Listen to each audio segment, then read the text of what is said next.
सहनाववतु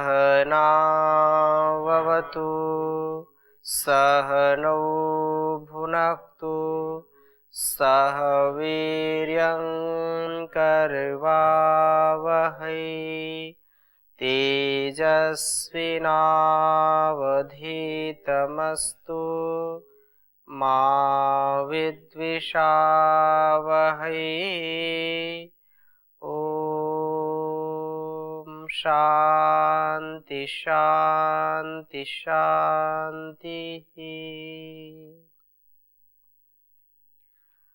वैदिक जीवन पद्धति में हम मनसा परिक्रमा मंत्र जो है उसका तीसरे मंत्र का स्वाध्याय कर रहे थे। पिछली कक्षा में कुछ हमने चर्चाएं की थी जिसमें यह बात कही, जो तीसरा मंत्र था, ओम प्रतीचि दिग वरुणोधिपति प्रदाकु रक्षिता नमिषवः तेभ्यो नमोधिपतिभ्यो नमो रक्षितृभ्यो नम इषुभ्यो नम एभ्यो अस्तु योस्मान द्वेष्टि यम वयम द्विष्मस्तम वो जंभे दद्मः। तो ऐसी यह प्रार्थना है कि जो भी मैं आपकी कृपा से कर रहा हूं उस वरुण रूप परमात्मा के पावन सानिध्य, पावन आशीर्वाद, पावन अनुभूति को करते हुए, उसका अनुभव करते हुए मैं सतत अपने कार्य में लगा रहूं। पीछे से जो मेरे प्रतिकूल आचरण करते हैं, जो लोग अनावश्यक रूप से परेशान करते हैं, हताश निराश करते हैं, उनको कभी भी उनकी परवाह न करना, उनको भी सद्बुद्धि मिले, उनका भी जीवन चमके, ऐसी प्रार्थना करना। उनसे द्वेष न करना, ईर्ष्या न करना, न खुद करना है, और यदि वो करते हैं तो उसकी जिम्मेदारी ईश्वर के ऊपर छोड़ देना कि मेरा कुछ नहीं है, सब तेरा है, मैं अपने जीवन को अच्छा सा जीऊं, मेरे पीछे जो वार करने वाले हैं वो आप संभालिए। ऐसी भावना से जब व्यक्ति परिपूर्ण होगा तो उसका जीवन श्रेष्ठ बनता है। और ये निश्चित रूप से हमको सुनिश्चित कर लेना चाहिए कि व्यक्ति कुछ करेगा तो कुछ ना कुछ लोग कहेंगे। हाँ, कुछ ना कुछ लोग कहेंगे, लोगों का काम है कहना। ये संसार है, करोगे तो ना करोगे तो दोनों परिस्थितियों में कहेगा। जैसे एक जो है कथा आती है कि व्यक्ति को जो है पीछे से जो वार करने वाले हैं, छल कपट करने वाले हैं, तो एक जो है घोड़े को लेकर के दो गुरु और शिष्य जा रहे थे। नया नया घोड़ा लिया था,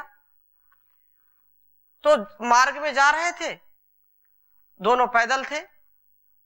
रास्ते वाले बोले देखो देखो कैसे इनको बुद्धि भी नहीं है, अरे घोड़ा लिया बैठने के लिए, बैठ नहीं रहे, पैदल पैदल जा रहे हैं, ये भी कोई बात है। अब उन्होंने सुना तो वहां तो नहीं, आगे जा करके बोले बैठ लो, बैठ लिए दोनों। कुछ दूर पर गए, एक ने बोला दो चार वहां बैठे बात करें, अरे देखो कैसा जमाना आ गया है, मतलब पशुओं पर भी दया नहीं करते, ये दोनों हट्टे कट्टे हैं और जानवर के ऊपर दोनों बैठे हैं। अरे जो एक थोड़ा सा बुजुर्ग है उसको बिठा लेते, नौजवान तो पैदल जा सकता था, बताओ घोड़े की जान लिए पड़े हैं। खैर थोड़ी दूर वो जा करके बोले इस बात तो सही कहते हैं, चलो उतर जाते हैं। उतर गए, उतरने के बाद बुजुर्ग को बिठा दिया, नौजवान पैदल।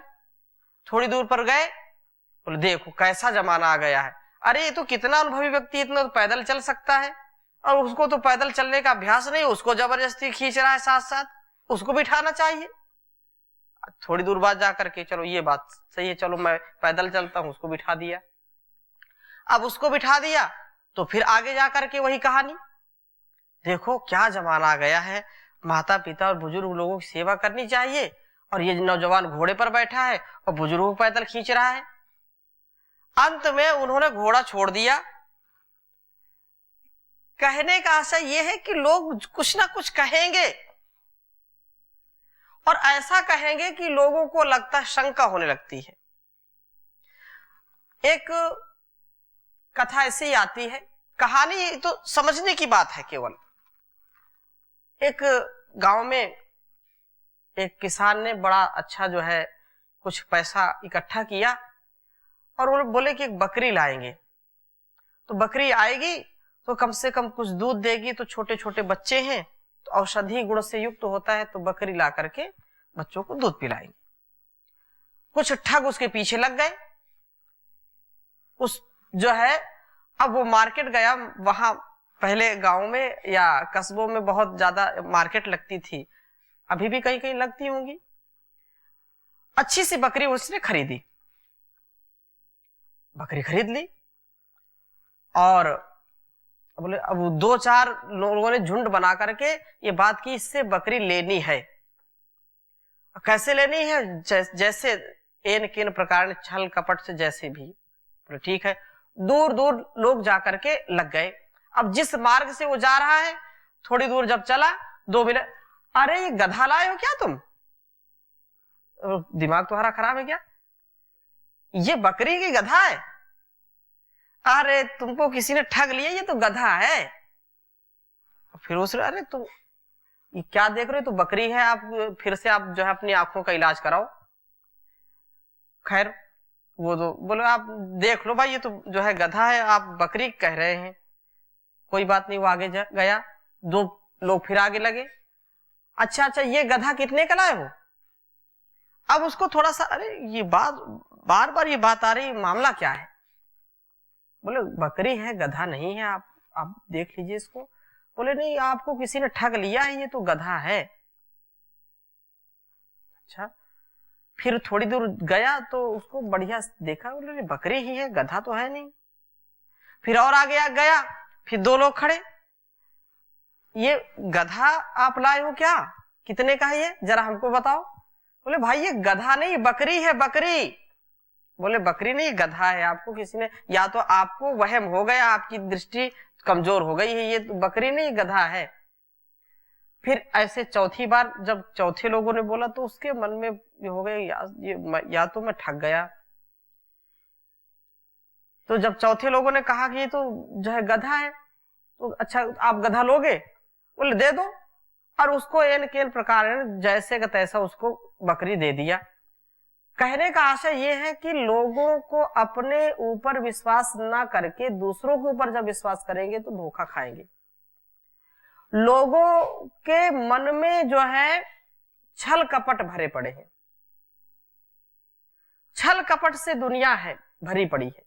लेकिन यदि आप सत्य हैं, आप अपने जीवन को अच्छे से जी रहे हैं, तो आपको अच्छे लोग मिलेंगे। और ना मिले तो दुख नहीं करना, ना मिले तो गिला नहीं करना, शिकवा नहीं करना, क्योंकि जो है सोना सोना होता है और गुंजा गुंजा होती है। हाँ, लोहा लोहा, सोना सोना। यदि आप अपने को किसी के कहने से अपनी अवमानना करें, अपनी जो है अपना मूल्यांकन कम करें, तो आपकी हानि होगी, दूसरों की हानि होने वाली नहीं है। कोई आप ये बिल्कुल इसको आप, ये तो मैंने एक कथानक के रूप में बताया। आप 4-5 दिन आपको कोई टोके, अरे तुम्हारे बाल ज्यादा सफेद हो रहे हैं क्या? एक दिन तो कोई बात नहीं। दूसरे, अच्छा आपके बाल ज्यादा झड़ रहे, ज्यादा सफेद हो रहे, इनका उपचार कराओ। 3 दिन बोला, 4 दिन बोला, 5 दिन बोला, फिर अगले दिन उसको लगने लगा बात तो सही कहते हैं, बाल ज्यादा झड़ रहे लगता है, ज्यादा सफेद हो रहे। अब उसको चिंता लगने लगी। या कोई ये कहते अरे तुम बहुत दुबले हो रहे हो आजकल, क्या बात है? नहीं दुबला तो नहीं हूं, बिल्कुल ठीक हो। नहीं नहीं बहुत दुबले हो गए, पहले तो बड़े तगड़े थे, अब तो दुबले हो गए। तो भले ही व्यक्ति दुबला ना हो, उसको लगने लगेगा ये बात तो सही कह रहा हूं, कुछ दुबला हो गया पहले से। अरे तुम बहुत सुंदर पहले थे, अभी तो क्या बात है, बहुत मुरझाए से रहते हो।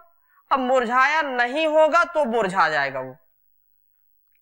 इसी प्रकार से जब हम किसी को सकारात्मक रूप से बोलेंगे, अरे वाह, आप तो बड़े तेजस्वी हैं, आपके अंदर तेज आ रहा है, तो उसके अंदर वैसे हार्मोन्स का सिक्रेशन होगा और वैसे वो सकारात्मकता के साथ आगे बढ़ने लगता है। अरे आप तो बड़े बलशाली हैं, आपके चेहरे पर विशेष जो है वो तेज है, तो वैसे हार्मोन्स सिक्रेशन होगा तो वो अच्छा व्यक्ति बन जाएगा। लेकिन जो समत्व की भावना है उसको एक योगी ही जी सकता है, और आध्यात्मिक जीवन जीने वाला व्यक्ति निंदा और स्तुति से कभी भी डरता नहीं है। उसको निंदा स्तुति मिलते रहे, कुछ भी उसको फर्क नहीं पड़ता है। तो जो प्रिदाकु है, जो तिर्यक है, योनि में जन्म लिया, अथवा जो हमारे साथ धोखाधड़ी करने के लिए बैठे हैं कि मन में राम बगल में छुरी, ऐसा जो घात करने वाले हैं, उनको परमात्मा के न्याय व्यवस्था में छोड़ देना चाहिए।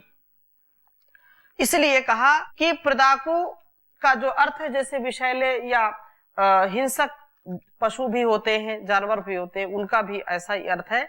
तो भी यहाँ पर कुटिल चाल विशेष हमको लेनी चाहिए कि कुटिलता से हम बचे।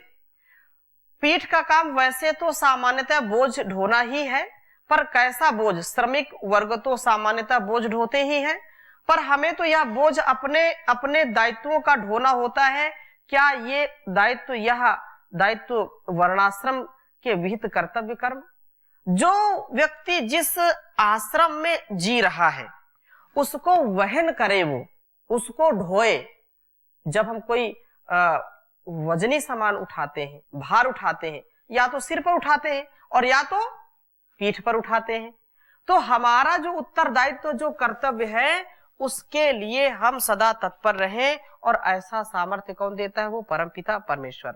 तो वर्ण दायित्व क्या है? जैसे ब्राह्मण, क्षत्रिय, वैश्य और शूद्र।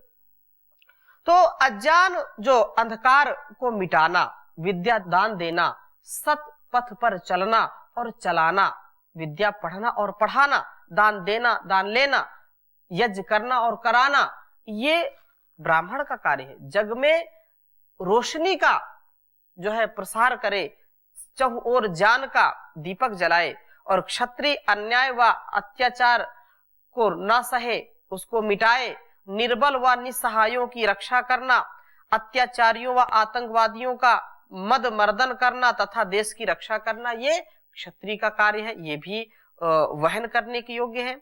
वैश्य अभाव को मिटाना, अभाव चाहे उपभोक्ता वस्तुओं का हो, उपादान का हो, या राष्ट्र की आर्थिक स्थिति, धन धान्य से राष्ट्र को परिपूर्ण करना, ये वैश्य का कार्य होता है। और शूद्र, जो समाज की सेवा करना, यह सेवा चाहे सामान्य श्रमिक हो, चाहे भवन बनाने वाले हो, स्वर्णकार हो, लौहकार हो, या कोई भी जो भी इस समाज में अलग अलग प्रकार की सेवाएं चलती हैं, उसका उत्तरदायित्व निर्वहन करना। और आश्रम का उत्तरदायित्व क्या है? संयम से जो ब्रह्मचर्य, गृहस्थ और वानप्रस्थ तथा संन्यास, इनका जो है वहन करना। संयम से शारीरिक बौद्धिक बल बढ़ाना तथा समाज व राष्ट्र को स्वस्थ, सशक्त व सक्षम बनाना, ये ब्रह्मचर्य से परिपूर्ण होना चाहिए इसके लिए। और गृहस्थी में पितृ ऋण उतारना, पारिवारिक दायित्व निभाना, संतान को सुशिक्षित करना, सामाजिक सुस्थापन करना, और वानप्रस्थ संन्यस्त महानुभावों के आतिथ्य एवं सेवा शुश्रूषा का भार वहन करना, ये गृहस्थ का विशेष उत्तरदायित्व है। वानप्रस्थ में गृहस्थ आश्रम के दायित्वों से छुट्टी ले, विद्वान आप्त मनीषी महानुभावों के सत्संग में आर्ष ग्रंथों का स्वाध्याय करे, ऋषि ग्रंथों का आत्मबोध करे, शिक्षण प्रवचन आदि का कार्य करे, और संन्यास में यथेष्ट आत्मबोध व तत्वबोध अर्जित कर परिव्राजक के रूप में स्थान स्थान पर भ्रमण कर वेदोक्त ज्ञान का प्रचार प्रसार करना, और सभी को अपने ही परिवारीय सदस्य के रूप में समझ करके मानवीय आचरण के प्रति सही पथ प्रदर्शन करना, यह संन्यास का उत्तरदायित्व है। यह तो कुछ अधिकांश व्यक्तिगत वर्णाश्रम के उत्तरदायित्व पर इनके अनंतर कुछ सामाजिक स्तर के दायित्व भी हैं, जिनको निभाने का बोझ सामूहिक रूप से हमें ही वहन करना है। यह सहकारिता, सहचारिता अथवा सहृदयता, सद्व्यवहारिता का बोझ है। वेद इन दिशा में हमारा यथेष्ट मार्गदर्शन करता है। अतः ये जो बात है इस मंत्र का कुल मिला के सार ये है कि जो भी हमारे उत्तरदायित्व हैं उनको हम ठीक से वहन करें, उनका देश काल परिस्थिति में कभी भी अतिक्रमण ना करें। अथर्ववेद में आता सहृदयम सामनस्याम विद्वेषम कृणोमि वह अन्यो अन्यम अभिरिहत वत्सम जातमिवाज्ञा। हे मनुष्यों, मैं तुम्हें सहृदय बने रहने का आदेश देता हूँ, तुम्हें समान उत्तम मनोवृत्ति बनाए रखने व द्वेष रहित रहने के मानवीय आदर्शों में विहित करता हूँ। तुम एक दूसरे को ऐसे प्रेम करो जैसे उत्पन्न हुए बछड़े को गाय प्रेम करती है, प्यार करती है। ये उत्तम उदाहरण दिया जाता है कि जैसे गाय और बछड़े का अति प्रेम होता है वैसे ही हमारा परस्पर का प्रेम होना चाहिए। समानी व आकुति समाना हृदयानि वा, ये ऋग्वेद का मंत्र है कि हे मनुष्यों, तुम्हारे बल समान हो, सैन्य बल समान हो, अस्त्र शस्त्र बल, आर्थिक बल, बौद्धिक बल आदि समान हो, जिससे कोई किसी से पिछड़ा ना रहे। एक वर्ग दूसरे पर या दूसरे का दूसरे पर प्रभुत्व जमाने की स्पृहा न रखे, इच्छा न रखे। समान बल के साथ यह भी आवश्यक है कि तुम्हारे हृदय समान हो, उदार हो, विशाल हो, क्षुद्रता न हो, ताकि बल का सदुपयोग हो सके। साथ साथ बोलने का, साथ साथ चलने का, साथ साथ कर्म करने का, साथ जो मन की बात कही तो ये बहुत उत्तम बात है। और इसी में जो संगठन सूक्त में कहा कि संगच्छध्वम संवदध्वम संवो मनांसि जानताम देव भागम यथा पूर्वे संजना न उपासते। प्रेम से मिलकर चलो, बोलो सभी जानी बनो, पूर्वजों की भांति तुम कर्तव्य के मानी बनो। ऐसा जो सामर्थ्य है वो आपको अर्जित करना है। ऐसा यदि सामर्थ्य अर्जित करेंगे तो ये मनसा परिक्रमा मंत्र का जो संदेश है, जो उपदेश है, जो हमारे लिए आदेश है ईश्वर का, वो सफल होगा निश्चित रूप से। जैसे सारे इस जहान को बनाने वाले उस महान भगवान ने सबसे विशेष मनुष्य का जीवन बनाया है। तो विशेष क्यों है? क्योंकि इसके गुण कर्म स्वभाव सारे प्राणियों से श्रेष्ठ हैं।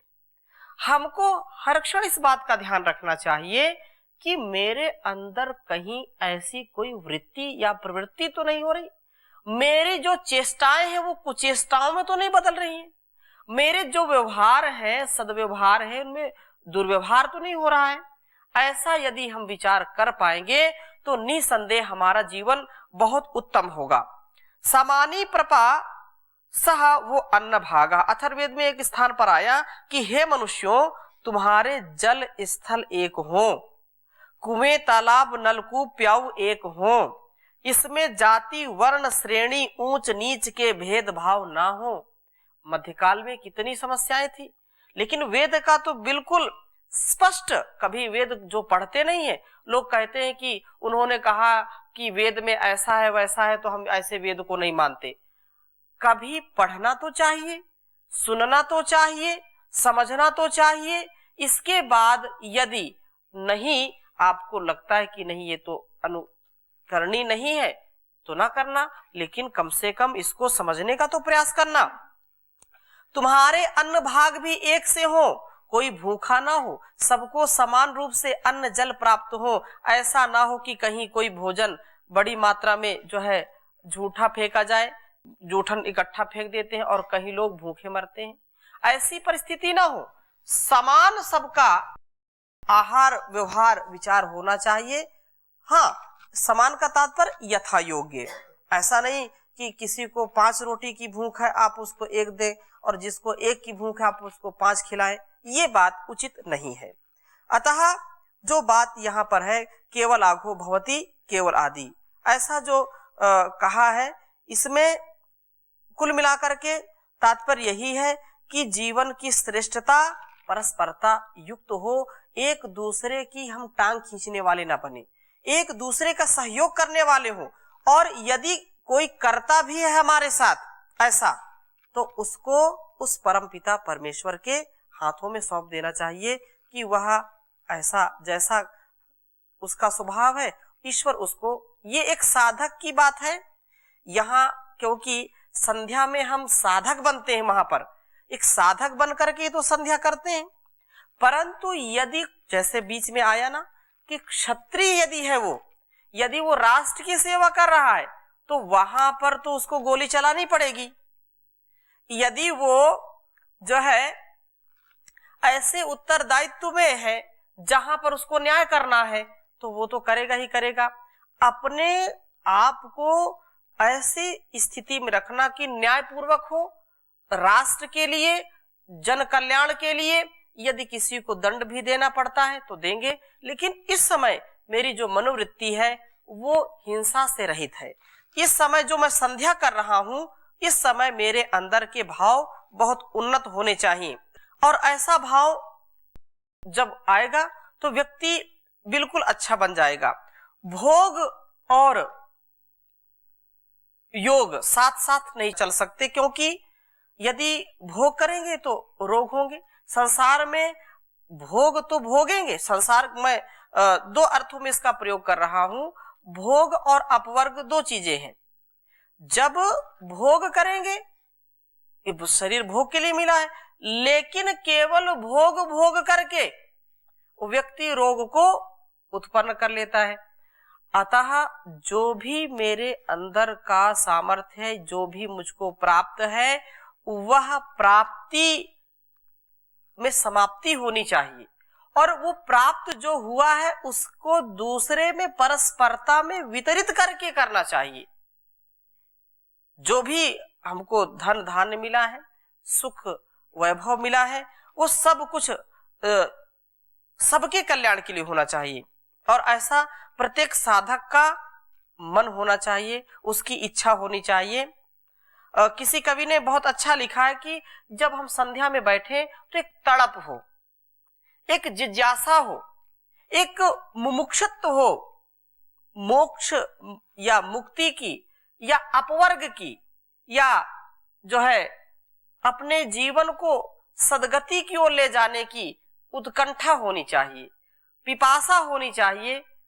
किसी कवि ने बहुत सुंदर लिखा है, भगवान मेरे इस जीवन का कल्याण न जाने कब होगा, भगवान मेरे इस जीवन का कल्याण न जाने कब होगा, जिससे भय भ्रांति मिटा करती वह जान न जाने कब होगा, जिसने निज दोष दिखा करते प्राणी अपराधों से डरते, उस सद्विवेक का मानव में सम्मान न जाने कब होगा, भगवान मेरे इस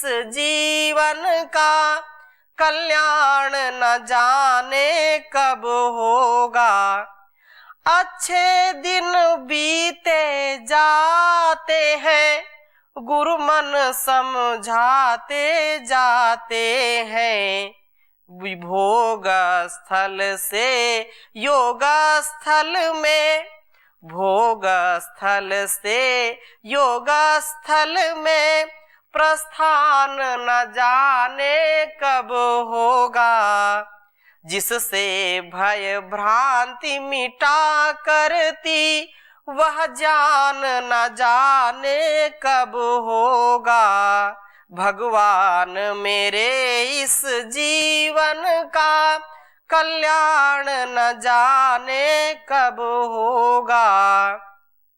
और आगे क्या बात कही, शीतलता जिससे आती है सारी अशांति मिट जाती है, शीतलता जिससे आती है सारी अशांति मिट जाती है, वह नित्य प्राप्त है प्रेम सुधा, वह नित्य प्राप्त है प्रेम सुधा।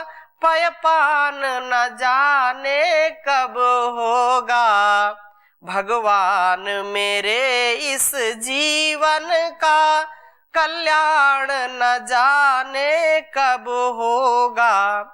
यो तो है सुख के सब साधन, जिससे ही भूला मन मेरा, जिससे भगवान के दर्शन हो, जिससे भगवान के दर्शन हो, वह जान न जाने कब होगा। भगवान मेरे इस जीवन का कल्याण न जाने कब होगा, जिससे भय भ्रांति मिटा करती, वह जान न जाने कब होगा। तो ये मुमुक्षुत्व की जो भावना है, जो पिपासा है, वो आज अभी इसी वक्त यह चेद अवेदित सत्यमस्ति न चेद यह वेदीन महति विनष्टि भूतेषु भूतेषु विचित्य धीरा प्रेत्यस्मान लोकात अमृता भवंती। जब हम संध्या में बैठे तो पूरा समर्पण, अनकंडीशनल सरेंडर, कोई चाहना नहीं इस संसार की, कोई कामना नहीं भोगों की, कोई वासना नहीं विषयों की। ऐसा जब हमारे अंदर समर्पण होगा, श्रद्धा होगी, भक्ति होगी, तो उसका अनुभव, उसकी जो प्रेरणा है, उसकी जो शक्ति है, वो हमको जरूर मिलेगी। तो इन्हीं शुभ अभिलाषाओं से, विचारों से हम ओतप्रोत रहें। अभी यहीं पर विराम देते हैं, शेष चर्चा अगली कक्षा में करेंगे। ओम शांति शांति शांति।